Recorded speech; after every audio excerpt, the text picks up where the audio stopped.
Welcome to the In the Middle podcast, a podcast where we talk about every avenue of life because life really takes place in the middle, not the beginning, not the end. How do we navigate the middle?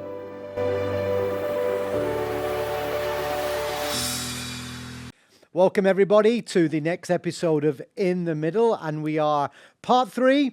Final part with Lenny for now. We may get him back in the future. We've covered a lot of different subjects, but just in our conversation coming into the room right now, Lenny's got some things to remind us of what we said last time, and also maybe just transition us, segue us into some of the things we'll probably talk about today. So thanks for joining us again, brother. Thank you for having me. Hit us. So we were talking about some of the stuff from last time, which was the labeling piece and how we, instinctively want to do that so we can navigate our world a little better. So let's go to the distortion part of this. Having something be a fact to you and having an affirmative for that, that's fairly common. Then where the distortion would come into play is it doesn't help you feel the way you want to feel, and it doesn't help you get to your goal. Okay, so that would be the most standardized version of that. Mm-hmm. Now today we're kind of switching here. We're saying the second one, which is it's helping me feel the way I want to feel, but it's not necessarily a fact, and it still may or may not be getting me to my goal. And the issue we have here is because it's emotional and because you believe it is a yes and affirmative, it's making you move in a direction you want, much harder to overcome that and, create a pathway that's actually going to be good for you because it's a deeper level distortion. So the emotional distortion is deeper than the cognitive one, and we're going to talk a little bit about why that's the case. So therefore, how we feel seems to override how we think. Yes, if we're getting a reaction to ourselves that says, this thought that I'm having is helping me feel the way I want to feel. And it can spit in the face of, but it's not really based on fact. It's not a real thing that you are. Can you give some to. positive and negative examples of the emotional making me the way I feel, so therefore good, but then negative, and so if you could give examples for us. Sure. An example might be that somebody cuts you off in traffic, and you might think of them in a colorful way that they're not a very nice person, and so that might be fact to you, but it's not helping you feel the way you want to feel to be driving angry. Now that would be how it would normally go. Now the flip of that would be is I'm engaged in a behavior interpersonally with somebody, and I'm getting a payoff from it. Maybe it's because they feel jealous because I said something or did something to cause them to feel jealous of me. And that made me feel the way I wanted to feel, which is validated because they liked me enough to feel bad about me talking to another person. Oh, wow. Okay, so I feel good about that. But the problem is that my thinking is that it's happening because they care about me enough that that's why they're feeling this way. That's not necessarily the fact. Could be something quite negative as to why they're responding the way that they are. They could be angry. They could be possessive. They could be angry in the point of that's the reactionary, but it doesn't really have any value to it because now they resent you for what you just did once they get past the idea that, well, you had the feeling because you care about me. That's a negative way to get a response, but in fact, it would help you feel the way you wanted to feel in that moment. Now, I could use a controversial one. Yeah, do. Okay. When you try to change something that is biological to something that it is not, you may be doing it because it's the way that makes you feel better. It's still not a fact. And I think people understand what I'm saying on that one. We're good. Okay. It's 2025. I mean, but that's not a fact, but you are in fact going to feel the way you thought you wanted to feel by doing something dramatic biologically. So you just made me think. Or labeling, sorry. We know we're deeply emotional feelers as people. Sure. It's a good sense. It's what we've been given. When can our emotions be trusted, and when can our emotions be questioned? Because you just gave this example. It's like, it makes me feel this way, therefore,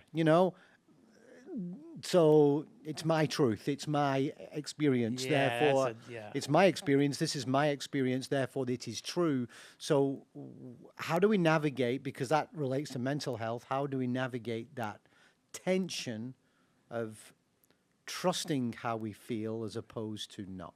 I mean, that's a deep question. It's a deep question, and I'm hoping you can answer it. So a couple of parts to that, if I can unpack it, all of it. if you have somebody that has a maladaptive emotional response to things, what we would categorize as a personality disorder, they're trusting their emotion for the wrong reasons. They only have one lens at which to look at life, so they're navigating everything through that similar lens. So the mechanisms that they would use to drive a car is the same mechanism they would use to stand in line, and they don't correspond. So emotionally, there's a trust that's happening because there isn't another way to see it. We wouldn't necessarily call that a false trust, but it's a trust in your emotion because it's the only way you can present it, versus the person who has a multiple, like a diversity way of applying emotions. Because let's say this about emotions first. Emotions are purposeful because God gave those to us so we could navigate the world. To navigate the things that are happening to you, external to internal, so you have a process to that. So you're not just thinking your way through life. The emotion is the meat sort of on the bone that you have to work through to get you from one place to another. We talked about it last time when we talked about grief. That emotion behind grief is necessary to help the intellect process the deeper level emotion that's happening at that time, right? Yeah. Okay, so the emotions are to navigate. When can you trust them? You can trust them when they correspond realistically to what's actually happening to you. Right? Then I can trust them. That means if I'm feeling sad after loss, trust that. Yes. If I'm feeling sad over my cousin who lives in North Dakota's loss, there's something else that's happening that's connecting to me that's not letting me separate from it. Right? So empathy and sympathy are different. So then it's hard to trust an emotion that's Go there. Okay. Empathy and sympathy are different, and I'd also add a third one in. Go ahead. What about compassion? Sure. Empathy, sympathy, compassion. Just help us, because it's all a bit It's blurry all- for people. Help us define the difference, especially when we're considering we want to be healthy in this, because there's even a condition, compassion fatigue, Right. comes in. You go, wow, something as good as compassion, and then it burns people out. Yeah. How is that a good thing? So lean into that. for Sure, us. sure. So the idea of taking ownership over someone else's emotional journey, that's bad. So when we go from sympathy and empathy is something, especially in a church family, a church community, someone else is hurting, we have empathy towards them and what they're experiencing. That means that I can have a similar perspective, realizing that I may have gone through something similar to them. Okay. Not what they did, but similar. Sympathy is similar. That means, you want to say the exact same thing. I lost a cat at age 7 due to kidney failure. Very detailed, very specific. Then sympathy is I had the exact same experience as you. Less helpful than empathy, which is the way I always explain empathy is I don't have to walk in the middle of the street to know that if I get hit by a car, it's going to hurt. Okay. Okay, good. I'm glad you laughed. So but I know that hurts, and I know enough not to do that. That doesn't mean I can't experience that would hurt. That would be harmful to somebody if they, in fact, were in that situation. I don't have to go in there and do that. That's why we can have empathy for those and not have to go through the experience. I can talk to somebody who's going through a divorce, even though I don't have one. I can have empathy for how that would feel, but I don't have sympathy. I have not been divorced. Thank God my wife has stayed with me all these years. But I can empathize with somebody who's been in that situation. Does that make sense? So that's those two. Compassion is simply being a human with any kind of sense of, anybody can be compassionate. Don't need God to be You'd think compassionate. so, wouldn't you? But You'd anyway, think so. carry on. You have access to it. Now, I'm not saying you would, but you have access to it. So let me give you an example to kind of hammer this home. Yeah. 9/11 happens, and so it happens to people specifically who live in that area in a way that's different than us in Arizona. So when that happened, I didn't see it when it first happened. I saw it slightly thereafter. I was actually heading to school at that time. And when I got to school, everything had changed. You could just feel the mood was different, and people were looking at phones and other things. And so in the time that it took me to get to school, the second plane had hit, and everything had changed. When the first plane hit, I was still at home, and it was just a thing. It was just, okay, a plane hit a building, and it wasn't anything at that moment. So what happens is the people who are in that place, in that space, are being affected directly by that. The farther you move away from it, the more indirect it becomes. So if I had somebody in the building that I either knew or loved, it affects me more than if I didn't. Of course. Now what we're doing is you're moving the layers away. You're saying is I can feel empathy, be compassionate towards those that were suffering, but it's not directly affecting me unless I had somebody there or in it, or could relate something close enough to that would make me experience mine, like a trauma that had been reactivated. To not feel anything is to be devoid of the empathy, compassion component, right? Mm-hmm. It doesn't involve me, so I just don't care at all. Versus it didn't happen to me. I don't have to take ownership over someone else's depth of emotion on that one. That's not healthy because it isn't actually my experience. What I'm feeling in those moments is an empathetic response to someone else's suffering. Now, let me say something about that because this is really what this ties into what you're thinking. Yep. We don't like people suffering. We don't like watching it. We don't like experiencing it. The closer you are to us and suffering, the worse it is for us. I will do anything that I can so I don't have to watch you suffer. Selfish, but accurate. And so if I can get you to stop suffering, I feel better. That's not good because it's taking away the place of the other person's experience. Sympathy, empathy, compassion, right? To give somebody space to feel something is powerful in and of itself, even though I might not have the exact experience that they're having. That's the separation from taking ownership over what somebody's going through, which can be very unhealthy, and giving space to that person to let them do their journey, taking a step back, right? In grief, you see it all the time. You have a family of 5 people, everybody grieves the loss differently. Nobody is wrong, nobody is right, and you'll start to see the ones that don't like being around the suffering, trying to quick pace everyone else's grief. Yeah. Right. So those are the examples. I think that got the whole question. And with that, Yeah. that maybe ties into, you say we want to avoid suffering or seeing other people suffer. Yeah. The good side of that is that's just a very caring thing to do. I don't want this person to go through pain. Right. Don't want them to go through it. The negative side is we want to set life up, especially from a parenting perspective, we want to set life up in such a way that our child avoids suffering. Exactly. We protect Right, them the lawnmower from parent, yeah. suffering. Yeah. You know, now because there's been some generational of that, there seems to be in a younger adult world, coping mechanisms in the mind are like, I've never gone through this kind of thinking or difficulty or struggle. Yeah. So they don't seem to have developed or had previous experience in, I got through that. Right. So suddenly it hits them and it's like, oh my God, it's overwhelming. Yes. And then they then label that with a condition, which we talked about in Which the we past. talked about before, yeah. And so it all sits in and around this. When I think back at it, something emotionally has happened to cause them to think mentally about something. And there appears to possibly be the avoidance then, rather than building resilience. That's absolutely correct. Yeah. That's the process. That's the connection between this. So Yeah. how do we help with that? What's our posture to be for ourselves and then a following generation? Sure. I don't want to come across as I don't care.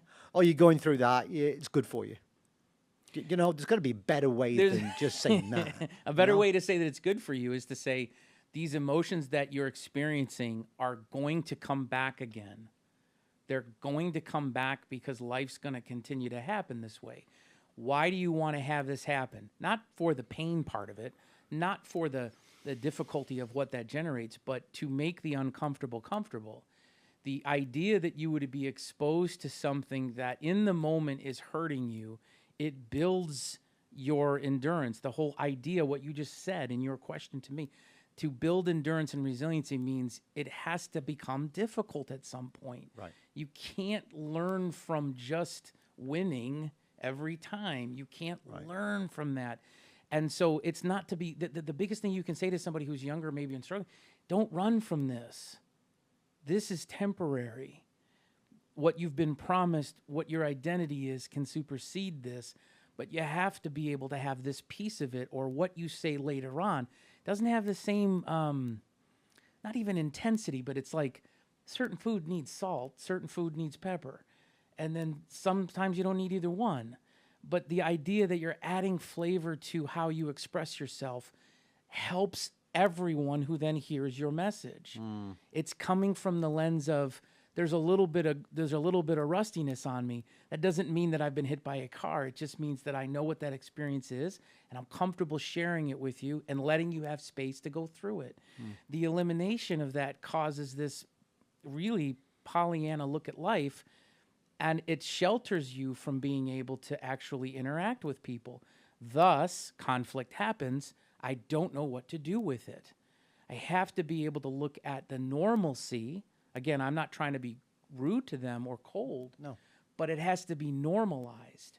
Right. You graduate from college. You don't stay that happy.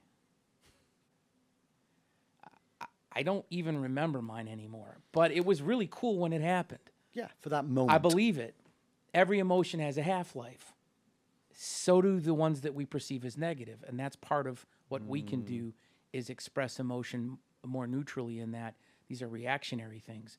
The emotion in and of itself is not the negative. It's how you behave it afterwards. We've talked about this many times. Yeah. The label's not the bad thing. It's what you do with it afterwards that can cause you problems.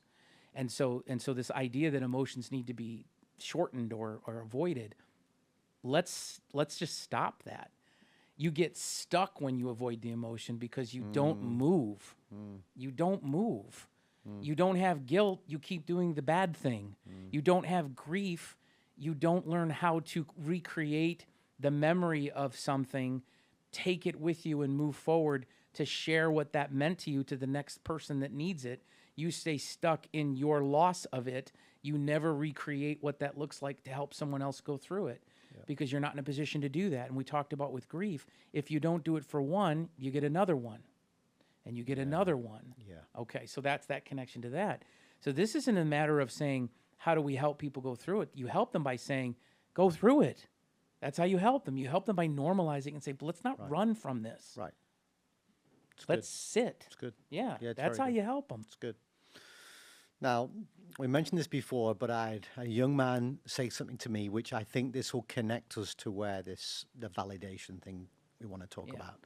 So a young man came to me. You're probably, aware of you listening, different personality profiles and traits, and then you've got love languages. And this young man, I think it was brilliant what he said, but he was wrestling. He just said, I think one of my love languages, is bad.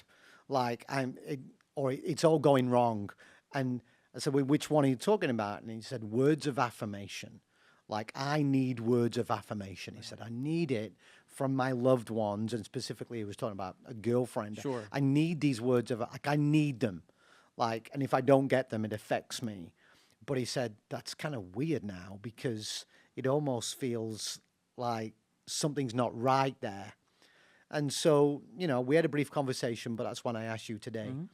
This desire in many people to be seen or remain unseen, to be validated, to, help me. This is how I'm feeling and thinking, because alongside of this, we've got people right now, I think it's positive, who do want to be resilient. Sure. So they're choosing challenges. They're choosing hard things because they want to build resiliency. So all this is swimming around right now. But can we go to this innate thing of the validation? And I know you've looked into this with how women and men, or young women and young men, well, maybe it's ageless, navigate that. How they navigate that, give us the why, and then we can maybe talk about, so what are some of the tools available to us to be healthy in it? Sure. The first piece is to realize you don't need it, you want it. That's the first piece. So that would be the first step, is to change the way. Whoa. So this guy said, I'll talk about myself in the first person. So I don't need words of affirmation. I just want them. Correct. Yeah, I don't agree with that. You know what I mean? I feel like I need them. Do you know what I mean? I feel like I need them. So talk about that. Just about everything that we think we need is conditional. And so the idea would be, if we look at need, view the lane of immediacy. and something is immediate, you can say you need it, because without it, there's the problems start to escalate very quickly. Right. And so when we're talking about emotional things, it is typically a condition, right? If you're in a relationship with somebody, there's going to be more conditions placed on that particular person to say and do things that are more intimate than the guy at the grocery store, right? Because that's weird. So there would be more need placed on the intimate partner. So the word becomes natural. But really what we're saying is we want that to be healthy. So I want my partner to freely give to me support and encouragement without too much begging having to go on or manipulating to get those things out of each other. So it comes out as a need, but it's conditional. It's based on the relationship, right? So here's the idea. You want to be validated. Well, why? Because the validation is a reinforcement that, it goes all the way back to when children do play therapy, that they learn sort of the etiquette of how to interact with one another. If I behave badly, then I'm going to be sent to nap time, or they're going to take away the blocks, or I won't be able to. They'll make us stand in a line. These are all the restrictions that you place on to sort of teach social behavior, how to interact, and we also learn primarily by the other reactions from the people around us.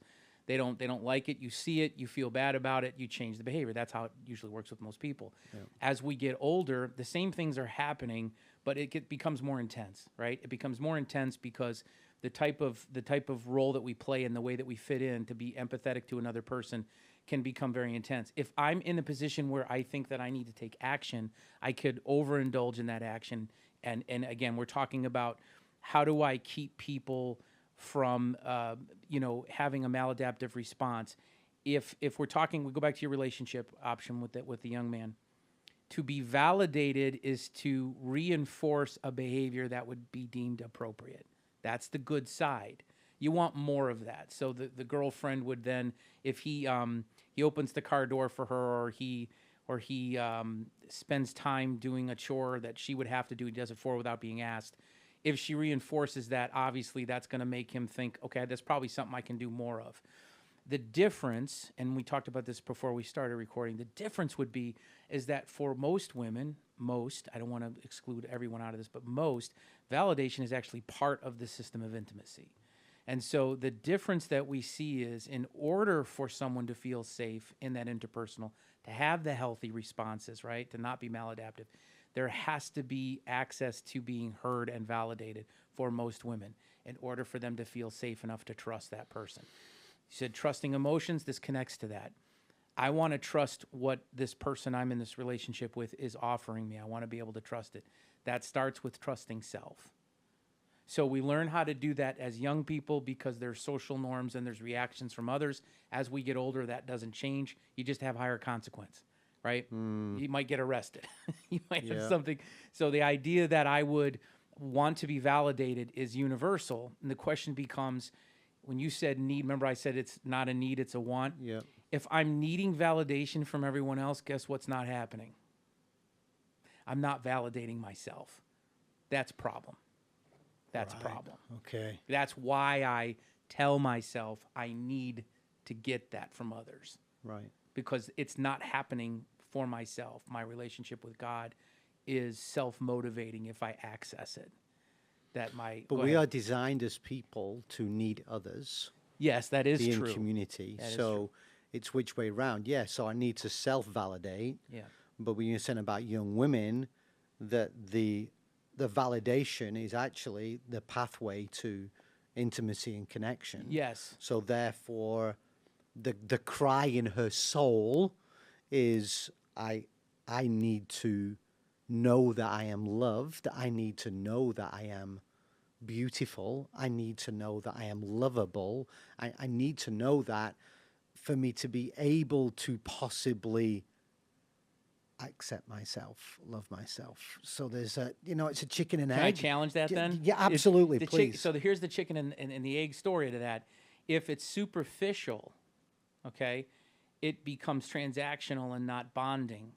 So the issue you have here is it's not that what we're saying is incorrect. What we're saying is that if I am able to access intimacy on an emotional and or physical level because I'm being validated and I then feel safe with someone, the negative side of that, if it's done transactionally, is what I call the LCD, the lowest common denominator. And here's what that looks like when it's being done in an unhealthy way. So again, it's not that what we're saying is not accurate. It's absolutely accurate, but we have to look at it in a depth way. Lowest common denominator is this. What's the fastest way to get validated if I'm a female? What's the fastest way to get validated if I'm male? Go on and go there. Tell us. So if I'm lowest common denominator, I want to be validated. So when you're of a certain, because we're talking about young people now, we're not talking about 70-year-olds. We're talking about young people. If I can get you to recognize my appearance, I can be validated that way. Doesn't require anything because the male is predisposed to visual stimulus. So that means visually acuity is something that God gave us biologically, to be able to determine the difference between the subtleties of things. You know, my dad used to always tell me like a 57 Chevy is different from a 58 Chevy because of a tail light or something like that. And so the visual acuity is given to us, and so we are able to separate everything that we see. It's not the same to us. It's different.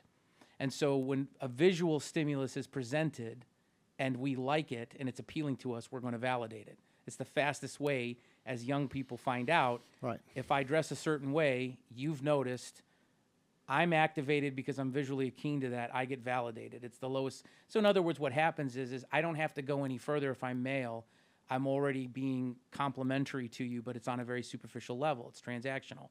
If I'm not looking for more, if I don't challenge for more, I can present myself in a physical way and be validated. It doesn't take much. Right.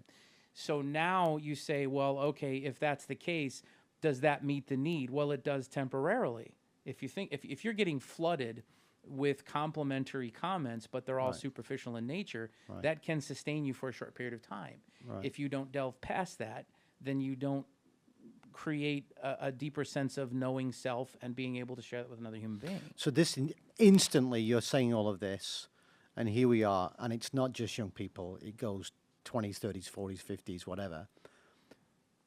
Social media. Yeah. The posting of, and it could be how somebody looks or what somebody's doing or whatever it may be.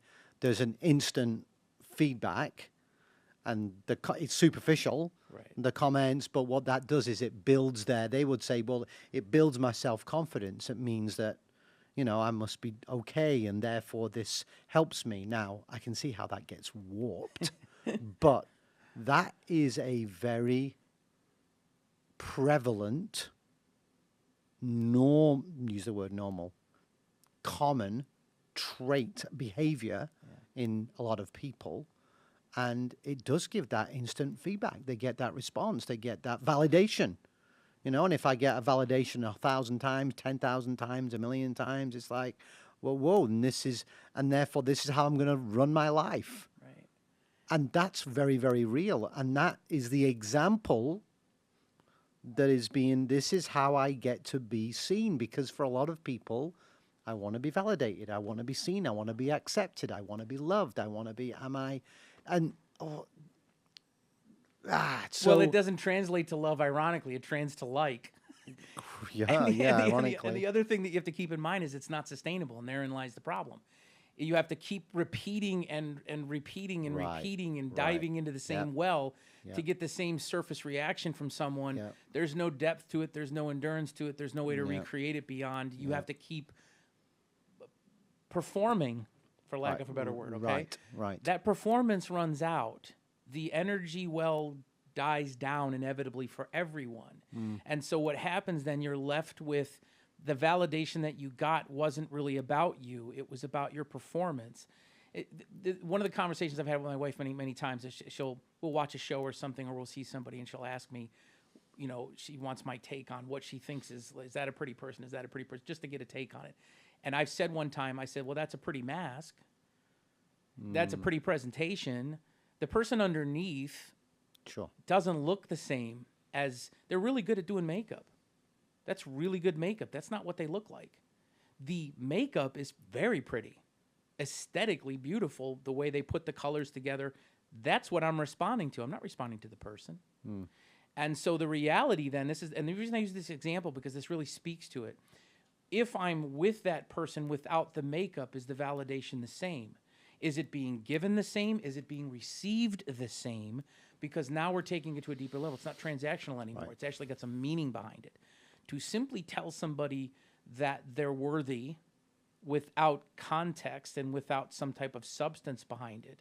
What makes them worthy? Is it strictly just an opinion? Is it based on a productivity between the two people? Is it, is it based on the fact that you're pursuing them and so you have some skin in the game? There's a conditional need there to be more complementary. Yep. And I think, again, we're looking at this from why does a maladaptive behavior start to kick in? Because the maladaptive behavior usually misses some of the variables that are hard to control, meaning the other person. So to make this work for people out there that are watching right now, if I have a way of meeting that need with limited risk, I might very well do that. Because I'm going to still get to the place that I think I want to get to, either emotionally or mentally, but I haven't really had to do anything to get there. Right. And so, again, why is that not sustainable? Because I haven't learned anything from the experience. You throw a dart at a dartboard, eventually you're going to hit the bullseye. But, I mean, unless you actually learn how to do that, the art of dart throwing, you're not going to be consistent with that. So there is something to be said. Again, we go back to this idea. If you don't experience the emotion in real time based on something that's actually happening to you, not on something you've created, you don't learn from it in the same way. What was the thing the hooked on phonics from way back in the day? It sounded like the word, but it doesn't mean you were going to spell it right. I mean, now there's newer versions of that now for the younger generations, but for us it was the phonics. It didn't necessarily translate. It sounded right, but that didn't mean you had full understanding of. There's lots of examples like that, right? This is the fear that we have, especially in the field of like mental health, behavioral health. We're trying to equip somebody to learn how to do for themselves so that they can share that with another human being, right? Worst line in movie history was, you complete me, right? He runs into the room. I forgot the name of the movie, but it's Tom Cruise, and he runs in and he goes, you complete me, and everybody cries. That's horrible. It's a horrible thing to say to somebody else because what it means is you're not complete. It means that without you, I'm half of what I'm supposed to be. Well, that's undone work. So again, I can validate. It's okay for those watching. It's okay, watching. Everyone. Yes, we'll carry on. It's in the middle, and so it is. for those people who are caught up in that type of cycle, that can be very detrimental. I'm not fully aware of my own capacities, my own limitations, but all of a sudden, miraculously, because you're in my life, now I am. That's a red flag. I don't care who's doing it. That should be something we should be cautious around. That means there's something missing from that person. And it could be something as black and white as they don't have a faith background, but I really think they're cool.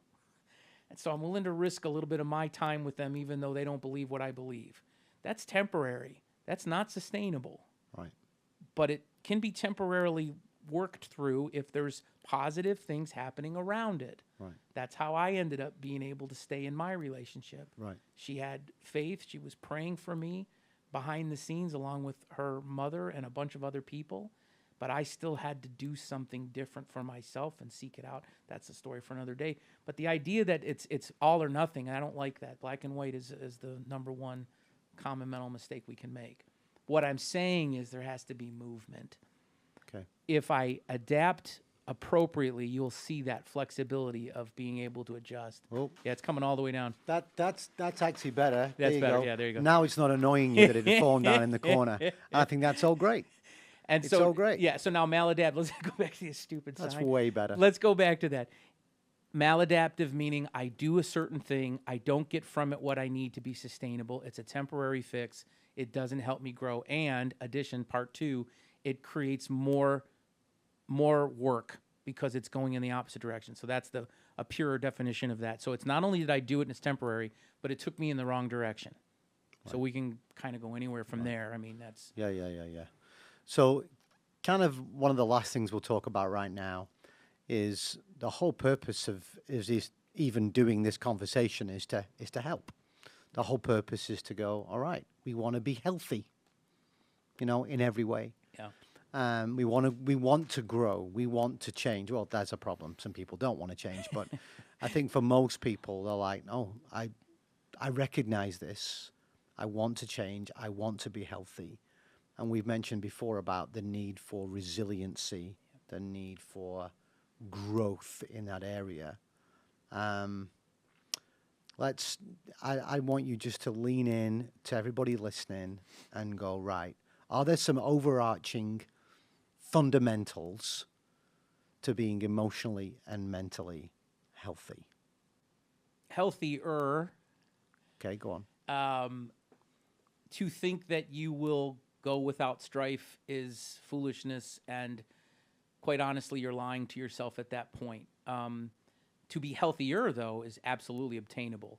What does that mean? It means that if I wanted to run a marathon, I'd have to prep for that. You don't just run it. Right. I'd probably have to buy different shoes. I'd probably have to buy the equipment necessary for my body not to be damaged as I'm running. Right. And then I would have to start at a much shorter distance to build endurance in my body to get to the point of the marathon. So let's draw a parallel to the mental health. You access things to help you learn how to build emotion in the same way. You're not used to feeling sad without it overcoming you. You're not used to being agitated without it causing you to push away from others.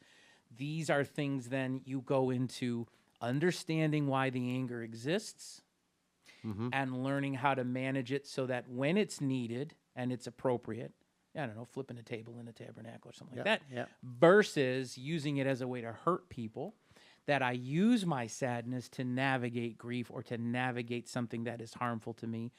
My favorite team loses a game, for instance, would be a much smaller version of that. Then be able to recover from that. So that means exposure. That means allowing yourself to feel what you feel and recognizing the purpose with it, why it's happening the way that it's happening, and recover from it so you can go on living life, what we would say like a baseline, right? It's the same thing. It's just exposure. So you don't necessarily have to go to therapy. You could get a book. You could pray. You could socialize more. You could exercise more. You could change your diet. You could join a new, I don't know, sport. Yeah. You could. There's lots of anything. There's lots of ways to engage in life. Music, listening to me. There's lots of ways to create what I call pies, which is the physical, intellectual, emotional, spiritual makeup, to cope with life in those 4 areas. There's no limit to what you can do. That's engaging. That's giving back so you have what you need when the time comes, when the sad thing happens, when the disappointing thing happens, when the uncontrollable happens. Right. That's the arch. That's the whole idea. Some people need help with that. Great. Yes. Come talk to somebody neutral like myself that can help you navigate it. That's what it's for. That's why it exists. And so for the people, and I'm glad that society's moved on, for the people who want help, but it's a big hurdle to admit they want help and then find it out. I think the stigma around getting help and therapy is really shifted. It has. But maybe there's some people out there who go, well, I'm not broken. You know, I'm not maybe happy about some of the way I'm thinking and feeling, but I'm not broken. But they've been stuck like that for a while. Give a little peek behind the curtain for somebody who's never had any kind of therapy or help at all. Sure. What's that going to look like for somebody stepping in to a room with Lenny and saying, I kind of don't like the way I'm thinking and feeling right now? What could they expect? I'm wanting you to help them take that step. What you should expect is someone who's not going to tell you what to do. What you should expect is that someone's going to engage in dialogue that allows you to get clarity so you can make a decision on your own. Now you say, well, why do I need another human being for that? Because the whole idea is you can only see yourself through one lens, and that's the one you already have. You know, this idea of floating outside of yourself and looking back, that's a movie trick, right? That's not actually happening, people. Yeah. So you only see life through how you see it. You are limited by your experience and how little or how much you've engaged in it. Yep. Okay? So what you're doing is you're bringing in somebody neutral to help you navigate the pieces that you're stuck on, because you may not know why you're stuck. It is normal to be angry when you feel unsafe. It helps you get safe. But if you don't know what to do with it, you're going to keep getting angry to continue to be safe. There are other ways to be safe. You may not know that. That's what therapy is designed to do, is help guide you into space where you can make a decision about moving forward with more information. And again, I'm not going to tell somebody how to apply that. There are people right now who would refuse to come into therapy because it's no one else's business. And let's remember this. The last thing any of us want to do is take what we are and who we are and suggest that we need to not be that way. Like, if you're literally talking about, I'm going to change my diet or anything that's external from this, it is another thing to say, no, it's this that actually we're going to talk about, that maybe the way you're responding is affecting people in a way that you did not want or expect. Right. That's a hard thing. And for men who want control, I always tell people there will always be more women in the pews. And unfortunately, it's because we wrestle with the concept of another man having control over us. Surrender is a difficult journey for everyone, more so for someone who has had trials in their life and overcame them. There's a certain amount of success that I don't want to let go of because it's made me who I am. And so for someone to say, that was great, but there's more, that's a hard step for a lot of men to take. So my suggestion is you come in because what you're talking about is not someone telling you that you're wrong, not someone telling you that you have to do anything.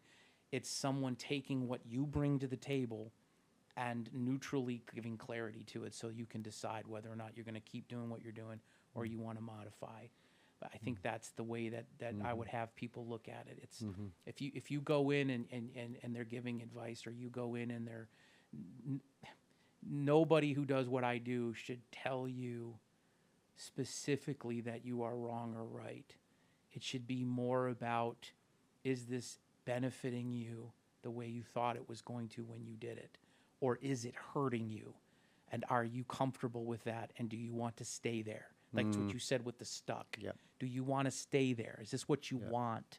Yep. And I would tell you this, one last thing on that. Most therapy is voluntary, right? Unless you're in a prison system and they force you to go. Right. Understand that the tipping point, the beginning of all of this is you want to go. And you go in expecting to change. You don't go to therapy to stay the same. That's ridiculous. Correct. So understand that that's the rapport building that takes place when you step in the office with somebody who's doing this type of work. Yeah. Is you want to be there. If you don't, I don't care what they say, you're not going to get better. Yeah. And that's in the paperwork. Yep. So that people don't go in with this false sense that I'm going to tap you on the head and you're going to feel better. If you do nothing different, you could get lucky and feel better or not. I think that's super important for people to really understand that. It's powerful. Yeah. And so in closing, I just want to say this, if I may have said it before, but Lenny oversees all of our counseling here at Grace. We have a Grace Counseling. We have a center here. And to demonstrate we care for people and no bottom line is you can come to Grace and you can have 10 free sessions of counseling, 10 free sessions. And that's available. You don't maybe not need 10. You might not. You might not need 10, but we do that to be here to help. So, hey, thanks, Lenny. Thank you. Thank you, We'll probably re-engage in some issues again in future episodes. Sure. But I mean, I don't know about you, but I've learned a ton. Like, I'm sat in the room. I have to go listen again because that's a lot. There's a lot in my head going around right now. But I really appreciate it. Really appreciate Thank you it. very much. If any of this is relevant to you or maybe somebody you know, hey, just share this podcast with them, share it with them, say, hey, you should listen to this, because it just may help start a conversation that leads to that person getting healthier. Engaging in the process and talking about it is the way to help people. That's great. Don't let them run from it. Yep. Help them and be encouraged to stay in it for as long as necessary to help them work it, because that's what it's about. Don't run from your emotions. That's great. Yeah. Awesome. Thanks, everybody. We'll be with you again soon as we continue this season. Have a great rest of your day, evening, morning, wherever you are right now. Take care.